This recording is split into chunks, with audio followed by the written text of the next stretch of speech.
a vast network of politically active nonprofit groups funded by the billionaire industrialists Charles and David Koch and other conservative donors. The Washington Post and the Center for Responsive Politics have just published an exposé called Koch-Backed Political Coalition Designed to Shield Donors Raise $400 million in 2012. It reveals how a labyrinth of 17 tax-exempt groups and limited liability companies raised at least $407 million during the 2012 campaign. The staggering amount is equivalent to the combined spending of all unions in state, federal, and local races. It dwarfs nearly all other sources of political spending in 2012. The groups were designed to help conceal the sources of the money, much of which went to voter mobilization and television ads attacking President Obama and congressional Democrats. Koch Industries and the Koch Brothers spokesman, Robert Tappan, provided a statement to the Washington Post that read in part, quote, "This type of activity is undertaken by individual donors and organizations on all ends of the political spectrum, on the left, the middle, and the right. In many situations, the law does not compel disclosure of donors to various causes and organizations," he said. Well, for more, we go to Madison, Wisconsin, where we're joined by Lisa Graves, Executive Director of the Center for Media and Democracy, publisher of PRWatch.org and AlecExposed.org. Lisa, welcome back to Democracy Now! How cold is it in Madison, Wisconsin, Lisa? It's 17 degrees below here this morning in Madison without the wind chills, so it's quite cold here, but it's not as hot as it is in Australia, where they've got a huge drought underway, so it's hard to know where to be. You know, in a funny way, I would like to start there, in a place that isn't so funny, actually, the whole issue of extreme weather. This is something you have looked at. If you could talk about the Koch brothers and the whole issue of climate change and climate change denial. Well, there's been tremendous work by Greenpeace and the Smog Blog and others who have taken a very close look at who's funding climate denial, who are the companies or individuals who are funding groups that are pushing out the idea that climate change is a hoax and that extreme changes in weather are nothing to worry about. And those studies have indicated that a lot of that money has come from big oil, as you might imagine. That includes money from Exxon, money from various Koch family enterprises or philanthropies, along with others. And so when you look at the groups that are putting out information, trying to say that climate change isn't happening or that you shouldn't worry about it, a lot of those groups have received funding, at least in part, by some of these big oil interests or the CEOs and foundations that are connected with some of these big oil and big coal interests, like the Kochs. Lisa Graves, where does the Koch's wealth come from? The Koch brothers have grown their family business, Koch Industries, over the last several decades, over the last 3 or 4 decades, into a multi-billion-dollar operation. It's largely built on oil and gas and pipelines, but it's expanded to include the purchase of Georgia Pacific paper mills and paper products. It's a global enterprise. They also have an extraordinary amount of wealth that has been obtained through trading in derivatives and through energy derivatives, as well as other sorts of energy futures. And one of the things that is most stunning that we've seen this past year is a study that indicates that their wealth has skyrocketed over the last 5 years, as most people's wealth in this country has stagnated or plummeted. The wealth of the Koch brothers has increased. They're 2 of the richest billionaires in the world. And one of the little-known facts is that Koch Public Sector, their lobbying arm, lobbied against the Wall Street reforms of derivatives, more regulation of derivatives. I want to get your reaction to the Washington Post report by Matea Gold, Koch-backed political coalition designed to shield donors raise $400 million in 2012. Why don't you go through, first of all, this whole issue of shielding donors, not knowing where the money is coming from that is affecting elections all over the country?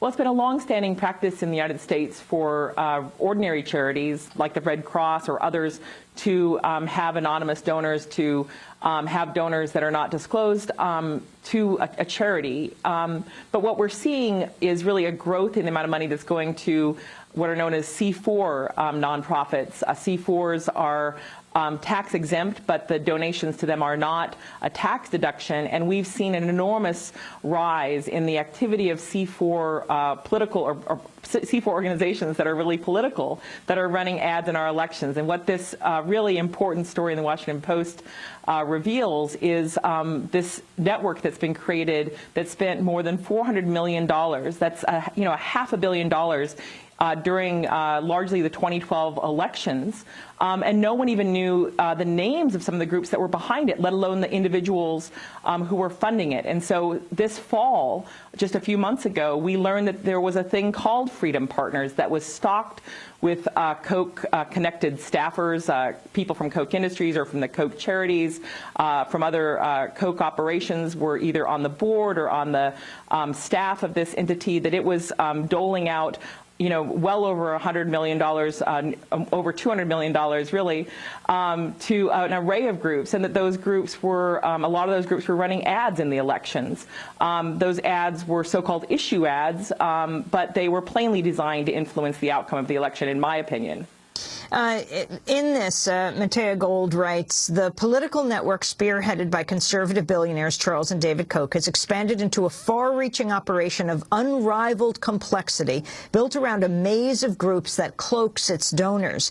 She goes on to say the resources and the breadth of the organization make it singular in American politics, an operation conducted outside the campaign finance system, employing an array of groups aimed at stopping what its financiers view as government overreach. Members of the coalition target different constituencies, but together have mounted attacks on the new health care law, federal spending, and environmental regulations. So explain how this cloaking is done. Well, it's quite clear that the Koch brothers, in their semi-annual retreats at posh resorts like in Colorado and other places, have been gathering together billionaires and millionaires to help fund these sorts of operations. And this is the product of those efforts. And so it's the Koch brothers and their cronies is one way to think about it. And what has been assembled in part through the leadership of Koch operatives, is a really complex maze of groups, as the Washington Post reports. I don't think that you'd see something like this outside of usually a John Grisham novel or some sort of really complicated fictional scheme where you see a number of limited liability corporations that have an alphabet soup set of names, just initials that you can't really decipher. No one knows who controls, who are the principals or the leaders of those limited liability corporations. Money is being passed from Freedom Partners and other of these Koch-connected enterprises into these limited liability corporations, and the money is sent out to some of these other groups like CPPR that operates out of Arizona, and then those groups in turn give money to other groups. That's newly being talked about. What the Arizona connection? That's right. So you have a group that describes itself as being for protecting patients' rights, the Coalition for Protect Patients' Rights, that has been led by Sean Noble. It was implicated in the California campaign finance investigation this past year, which led to a record $1 million fine, one of the largest fines in U.S. history, for the way the money was passed, and people didn't know where the money came from.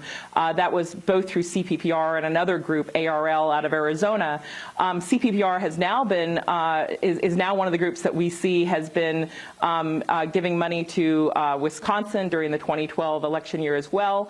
And in Wisconsin, there's an ongoing criminal investigation known as a John Doe investigation into some of the groups that may have received some of this money, although it's not clear. It's very secret.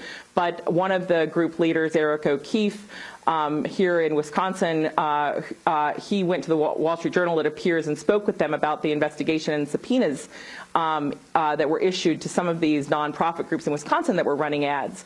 But that's just apart here in Wisconsin. Nationally, what you see are the way these groups and the way the Washington Post describes them as focused on particular constituents, whether it's the Christian Coalition constituency or the Latino constituency or the youth constituency, and running a lot of ads. And so I'm not suggesting that there's criminal or civil violations here. I think the campaign finance system is plainly broken. I think this illustrates how broken the law has become in the wake of the judicial activists on the Supreme Court in that Citizens United decision.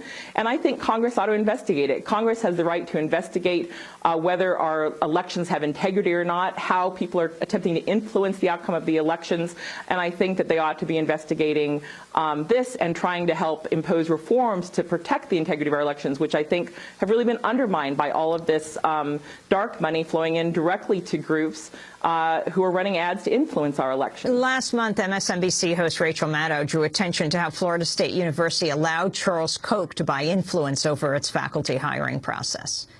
In 2011, the Tampa Bay Times discovered that Florida State's economics department had quietly cut a deal with a billionaire to essentially give that billionaire control over who the department hires. In exchange for money, that guy gets veto power over who the university hires to teach. Quote, a foundation bankrolled by libertarian businessman Charles G. Koch has pledged $1.5 million for positions in Florida State University's economics department. In return, his representatives get to screen and sign off on any hires for a new department program. The contract specifies that an advisory committee appointed by Koch decides which candidates should be considered. The foundation can also withdraw its funding if it is not happy with the faculty's choice or if the hirees do not meet objectives set by Koch during annual evaluations. Forget naming rights to the stadium or whatever. Conservative billionaire Charles Koch purchased hiring rights for the faculty at Florida State's economics department. And yes, Florida State has the word state in its name because it is a public university. And yes, it is objectively insane that the state of Florida allowed that to happen. That was MSNBC host Rachel Maddow talking about Florida State University. Lisa Graves. Well, that's not surprising. The Kochs have a reputation for really trying to ensure that they have a return on their investment and trying to ensure that the money they're spent gets results.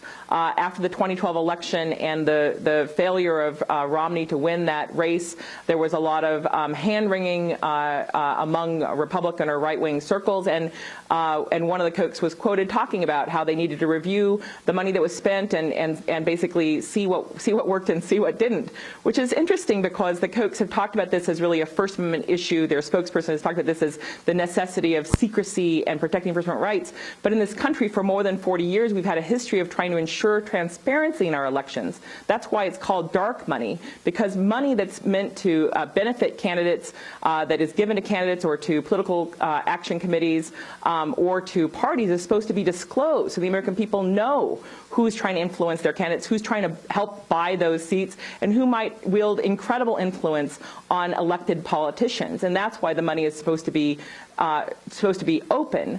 But through the Supreme Court's decisions and in Citizens United and other cases, there's been a proliferation of these nonprofit groups that are actively engaged in influencing the election without necessarily saying vote for or against this person. And that money has been secretized. Lisa, more money was spent than ever before in 2012.